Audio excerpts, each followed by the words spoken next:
പത്തനംതിട്ടയിലും ഇന്ന് റെഡ് അലേർട്ടാണ്. പ്രവീൺ പുരുഷോത്തമനുണ്ട്. അച്ചൻകോവിലാറിന്റെ അടുത്താണ് പ്രവീൺ പുരുഷോത്തമൻ നിൽക്കുന്നത്. Praveen, very good morning. പത്തനംതിട്ടയിൽ എന്താണ് മഴയുടെ അവസ്ഥ? കനത്ത മഴയാണോ? രാത്രിയൊക്കെ നല്ല മഴ പെയ്തിരുന്നോ? എന്താണ് അവസ്ഥ Praveen? Very good morning Arun. Pathanamthitta ജില്ലയിൽ ഇന്നലെ മലയോര മേഖലകളിൽ ഉൾപ്പെടെ രാത്രി സമയത്ത് വലിയ മഴ പെയ്തിരുന്നു. പക്ഷേ ഇപ്പോൾ മഴയുടെ ശക്തി അല്പം കുറവാണ്. ഞാനിപ്പോൾ നിൽക്കുന്നത് അച്ചൻകോവിലാറിൻ തീരത്താണ്. സാധാരണ ഈ മലയോര മേഖലയിലെ ആളുകളെ സംബന്ധിച്ച് ഏറ്റവും വലിയ ഭയമുള്ളത് ഒന്ന് നദികളിൽ ജലനിരപ്പ് ഉയരുക, മറ്റൊന്ന് ശക്തമായിട്ടുള്ള കാറ്റടിക്കുമ്പോൾ മരങ്ങൾ കടപുഴകി വീണ് അപകടങ്ങൾ സംഭവിക്കുക. പക്ഷേ ഇപ്രാവശ്യം ഈ നദികളിൽ ജലനിരപ്പ് ഉയരുക എന്നതിനേക്കാൾ ഉപരി ആളുകൾ ഭയപ്പെടുന്നത് വലിയ കാറ്റിൽ ഈ മരങ്ങൾ കടപുഴകി വീഴുന്നതാണ്. ഇപ്പോൾ നമുക്ക് ഈ രണ്ട് ദൃശ്യങ്ങൾ കൂടി നമുക്ക് ഒരുമിച്ച് കാണിക്കാം. അച്ചൻകോവിലാറും ഒപ്പം തന്നെ ഈ മരം വീണ് കിടക്കുന്ന ഒരു കാഴ്ചയും. ഈ അച്ചൻകോവിലാറിൻ്റെ തീരത്ത് നിന്നിരുന്ന ഒരു വലിയ വാഗമരം ഇപ്പോൾ കടപുഴകി വീണിരിക്കുന്നു.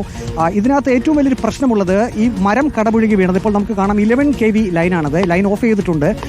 11 kV ലൈനിന് മുകളിലേക്ക് ഈ വാഗമരം കടപുഴകി വീണു. ആ മരത്തിൻ്റെ വലിപ്പം നമുക്ക് നോക്കാം. ആ ഭാഗത്തു നിന്നാണ് അത് കടപുഴകി വീണത്. ഇത് പുലർച്ചെ 3:30ക്കാണ് സംഭവിച്ചത്. അതായത് മിനിഞ്ഞാന്ന് പുലർച്ചെ 3:30 ഇത് സംഭവിക്കുന്നു.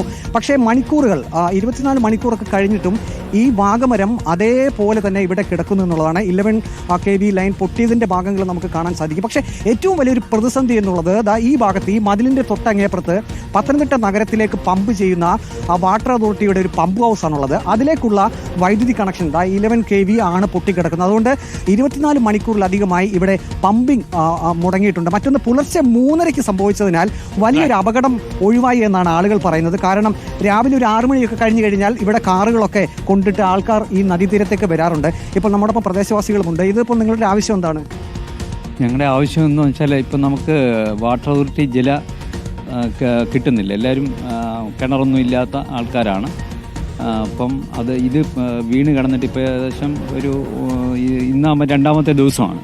അപ്പോൾ ഇതുവരെ ഇത് വെട്ടിമാറ്റുവാനോ മറ്റൊന്നും വന്നിട്ടില്ല. ഇന്നലെ KSEB ഉദ്യോഗസ്ഥരും മറ്റുള്ളവരും എല്ലാവരും എത്തിയിട്ടുണ്ടായിരുന്നു. ഉടൻ നടപടി ഉണ്ടാവുമെന്നാണ് അവർ പറഞ്ഞത്. പക്ഷേ ഇന്നലെ വൈകുന്നേരമായിട്ടും ഇതിന് യാതൊരുവിധ നടപടിയില്ല. പിന്നെ വീടുകളിലേക്കുള്ള കണക്ഷൻ മാത്രം അവരെ മറ്റേതെല്ലാം പൊട്ടിച്ച് കളഞ്ഞിട്ട് തന്നിട്ടുണ്ട്.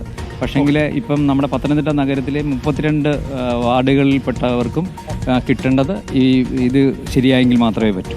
ഏതായാലും പത്തനംതിട്ട ജില്ലയിൽ ഇന്ന് റെഡ് അലർട്ട് ആണ് അരുൺ. നദികളിൽ ഇപ്പോൾ പ്രദേശവാസികൾ പറഞ്ഞതിപ്പോൾ ഈ അച്ചൻകോവിലാറ്റിൽ കഴിഞ്ഞ ദിവസത്തേക്കാൾ അതായത് കുറച്ച് ജലനിരപ്പ് കുറഞ്ഞിട്ടുണ്ട്. പക്ഷേ ഇപ്പോൾ മൂടിക്കെട്ടിയൊരവസ്ഥയാണ്. ഏത് നിമിഷവും ശക്തമായിട്ടുള്ള മഴ പെയ്യാനുള്ള സാധ്യതയുണ്ട്. അങ്ങനെ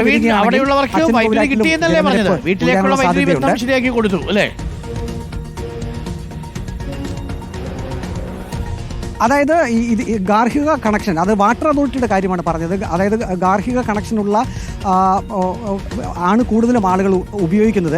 പക്ഷേ 11 kV ലൈൻ അത് ഈ ഭാഗത്തു നിന്നും പ്രത്യേകം പോസ്റ്റ് സ്ഥാപിച്ച് അതാണ് ഈ വാട്ടർ അതോറിറ്റിയുടെ പമ്പ് ഹൗസിലേക്ക് കൊടുത്തിരുന്നത്. പക്ഷേ ആ 11 kVയുടെ കൂട്ടത്തിൽ ഇടയിൽ ഗാർഹിക വീടുകളിലേക്കുള്ള വൈദ്യുതി ലൈനുകളുമുണ്ട്. അപ്പോൾ അത് മുഴുവൻ പൂർണ്ണമായും തടസ്സപ്പെട്ടിരിക്കുന്ന അവസ്ഥയാണ്. അതുകൊണ്ട് തന്നെ വളരെ പെട്ടെന്ന് ആളുകൾ കൂടി അല്പം ഒന്ന് സഹകരിക്കുക. KSEBയിലെയും വാട്ടർ അതോറിറ്റിയിലെയും ഒക്കെ ജീവനക്കാർക്ക്, PWD ജീവനക്കാർക്കും അഗ്നിശമന സേനാ വിഭാഗത്തിലെ ആളുകൾക്കും പോലീസിനും ഒക്കെ പിടിപ്പത് പണിയാണ് മഴക്കാലം.